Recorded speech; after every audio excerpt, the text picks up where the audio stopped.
Hello friends, सबको मेरा नमस्कार।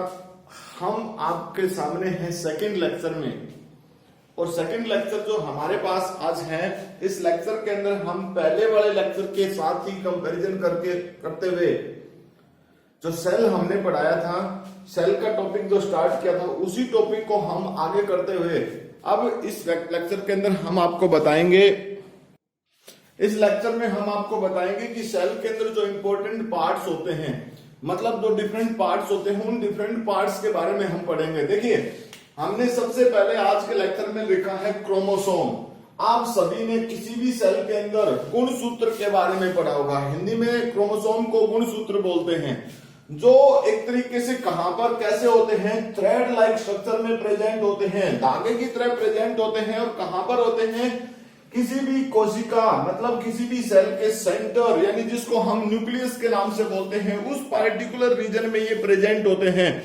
यानी कहां पर होते हैं, सेल के न्यूक्लियस में प्रेजेंट होते हैं। सबसे इंपॉर्टेंट थिंग्स, ये जो हमारे पास क्रोमोसोम होता है, इस क्रोमोसोम का एक कोशिका के अंदर, एक सेल के अंदर क्या काम होता है? इसका काम होता है कि it contain the hereditary information. इसका मतलब क्या है कि ये एक जनरेशन से दूसरी जनरेशन में जो सेल की जो भी इंफॉर्मेशन है, जिस भी तरीके से सेल फंक्शन करती है, वर्क करती है, उसको दूसरी सेल में ट्रांसफर करता है। उसके बाद देखिए, किसी भी ह्यूमन बीइंग्स की सेल की बात अगर हम करते हैं तो उसमें नंबर ऑफ क्रोमोसोम्स कितना होता है, मतलब किसी भी ह्यूमन सेल के अंदर क्रोमोसोम का नंबर, मतलब गुणसूत्र का नंबर कितना होता है, उसकी बात हम कर रहे हैं। तो किसी भी सेल के अंदर, किसी भी ह्यूमन बीइंग्स की सेल के अंदर, किसी भी मानव की सेल के अंदर 46 गुणसूत्र होते हैं, मतलब क्रोमोसोम होते हैं, जो 23 पेयर्स में प्रेजेंट होते हैं। अब उसमें दो तरीके के गुणसूत्र होते हैं। एक तो होता है जिसको हम ऑटोसोम बोलते हैं। ऑटोसोम का मतलब होता है जो एक जैसे दिखाई देते हैं, चाहे वो मेल की बात है चाहे फीमेल की बात है, दोनों के केस में बिल्कुल सेम दिखाई देते हैं, उनको हम ऑटोसोम बोलते हैं। वो कितने होते हैं? 44 होते हैं, यानी 22 पेयर्स। जबकि दूसरी तरफ हमारे पास क्या होता है, दूसरी तरफ होते हैं एलोसोम्स, जो अलग अलग टाइप के दिखाई देते हैं। इंसान में मतलब मानव के मेल में, आदमी में अलग टाइप के, औरत में अलग टाइप के, मतलब मेल फीमेल में सेपरेट। यहां पर अगर हम बात करते हैं, देखिए, जो फीमेल्स होती है उसमें एलोसोम जो होते हैं वो XX होते हैं, और जो मेल होता है उसके अंदर XY की फॉर्म में प्रेजेंट होते हैं। ठीक है। उसके बाद देखिए, ये जो हमारे पास क्रोमोसोम है, इन सभी क्रोमोसोम को मिलकर एक स्पेसिफिक मटेरियल बनता है। उस स्पेसिफिक मटेरियल को हम बोलते हैं जेनेटिक मटेरियल। और ये जो जेनेटिक मटेरियल हमारे पास प्रेजेंट है मानव सेल के अंदर, दो तरीके का, यानी इस अर्थ के ऊपर जितनी भी सेल्स, उनमें दो तरीके का जेनेटिक मटेरियल हो सकता है, जिसमें एक को हम डीएनए बोलते हैं और दूसरे को क्या बोलते हैं, आरएनए के नाम से बोलते हैं। अब अगर हमारे पास, देखिए, हमारे पास क्वेश्चन आ सकता है सबसे पहला कि मानव शरीर में कितने गुणसूत्र होते हैं, यानी मानव शरीर के अंदर, यानी ह्यूमन बॉडी के अंदर कितने क्रोमोसोम होते हैं? 46 क्रोमोसोम्स प्रेजेंट होते हैं। दूसरा क्वेश्चन हमारे पास आ सकता है कि डीएनए की फुल फॉर्म क्या होती है? डीएनए की फुल फॉर्म हमारे पास होती है deoxyribose nucleic acid. Deoxyribose nucleic acid, ये डीएनए की टर्म, जो डीएनए की एक तरीके से एब्रिविएशन है, फुल फॉर्म है डीएनए की हमारे पास। दूसरी तरफ हमारे पास दूसरे टाइप का जेनेटिक मटेरियल भी होता है, जिसको हम बोलते हैं राइबोज न्यूक्लिक एसिड। दूसरे को क्या बोलते हैं? हमें राइबोज न्यूक्लिक एसिड के नाम से बोलते हैं। तो दो तरीके का जेनेटिक मटेरियल होता है किसी भी सेल के अंदर, यानी इस अर्थ पे जितनी भी सेल्स हैं, उन सेल्स के अंदर दो तरीके का जेनेटिक मटेरियल मिलता है, जिसमें हमारे पास क्या क्या है, एक तो डीएनए होता है और दूसरा आरएनए होता है हमारे पास। अब हमारे पास नेक्स्ट क्या है भाई, यहां पर देखिए, मोनोमर यूनिट क्या है, डीएनए और आरएनए।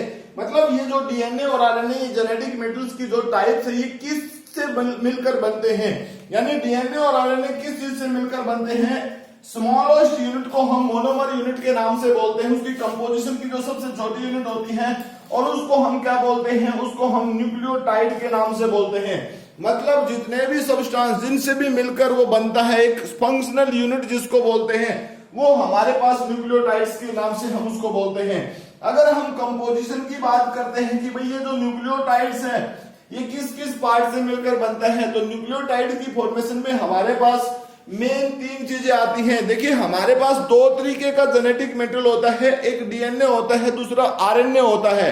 अब उस डीएनए और आरएनए की फुल फॉर्म्स को हमने यहाँ पर ऑलरेडी पढ़ लिया है, इन दोनों पार्ट्स को हम यहाँ ऑलरेडी पढ़ चुके हैं, लेकिन इनकी कंपोजिशन में हमने कहा कि स्मॉलेस्ट जो मोनोमर यूनिट जो होती है न्यूक्लियोटाइड्स की बात करते हैं। अब न्यूक्लियोटाइड्स के अंदर क्या होता है, न्यूक्लियोटाइड्स के अंदर डीएनए और आरएनए में 2 चीजें होती हैं। देखिए डीएनए की बात अगर हम करते हैं तो उसमें क्या क्या होता है, डीऑक्सीराइबोज, एक पेंटोज शुगर होती है, राइबोज पेंटोज शुगर होती है। कौन सी, यहाँ पर डीऑक्सीराइबोज होती है डीएनए के केस में, जबकि आरएनए के केस में राइबोज शुगर होती है। आप थोड़ा सा ध्यान से सुने इस बात को कि डीएनए के केस में डीऑक्सीराइबोज होती है, आरएनए के केस में राइबोज शुगर होती है।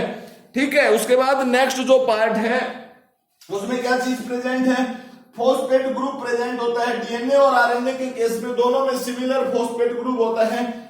थर्ड पार्ट होता है नाइट्रोजनियस बेस।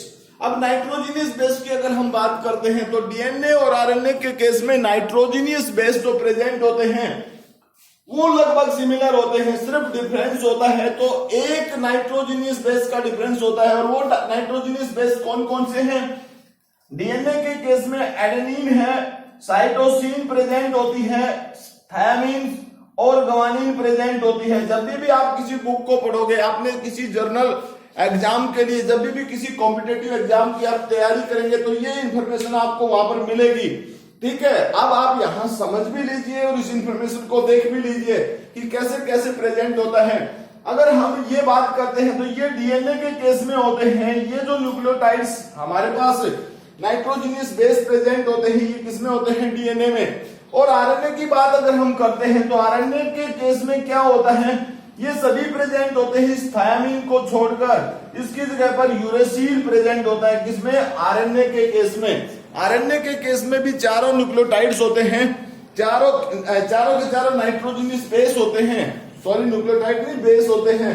तो उसमें डीएनए और आरएनए में सिर्फ डिफरेंस क्या होता है, डिफरेंस एक बेस का होता है। थायमिन डीएनए में होता है और यूरेसिल आरएनए में प्रेजेंट होता है। इस तरीके से हमारे पास आज के इस लेक्चर में इंफॉर्मेशन के बेस के ऊपर आपसे जो क्वेश्चन पूछे जा सकते हैं एग्जाम में, वो सबसे पहले क्वेश्चन यहां से पूछा जा सकता है कि ह्यूमन सेल में कितने क्रोमोसोम होते हैं, गुणसूत्र कितने होते हैं, 46। दूसरी तरफ से आपसे क्वेश्चन पूछा जा सकता है कि इसमें से कौन सा फीमेल में होता है, XX होता है, और मेल में कौन सा होता है, XY होता है। फिर आपसे क्वेश्चन यहां से किया जा सकता है कि डीएनए और आरएनए की जो फुल फॉर्म होती है वो क्या है। डीएनए की फुल फॉर्म होती है डीऑक्सीराइबोज न्यूक्लिक एसिड और आरएनए की फुल फॉर्म होती है राइबोज न्यूक्लिक एसिड। फिर आपसे क्वेश्चन किया जा सकता है कि यहाँ पर जो हमने कंपोजिशन की बात की है इनमें से कौन सा डिफरेंस होता है। आपसे ये पूछा जा सकता है कि डीएनए में क्या होता है, थायमिन होता है या नहीं होता है।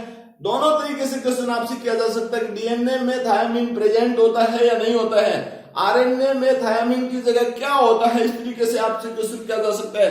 तो आज के लेक्चर में हमारे पास इतना ही, मिलते हैं नेक्स्ट लेक्चर में। और नेक्स्ट लेक्चर आपके लिए बहुत ज्यादा इंपॉर्टेंट लेक्चर होगा क्योंकि उसमें इससे भी बेस्ट इंफॉर्मेशन आपके पास होगी। तो नेक्स्ट लेक्चर जरूर देखें और हमारे चैनल को सब्सक्राइब करें फॉर मोर इंफॉर्मेशन। तो आज के लिए इतना ही हमारे पास। Thank you, bye, have a nice day.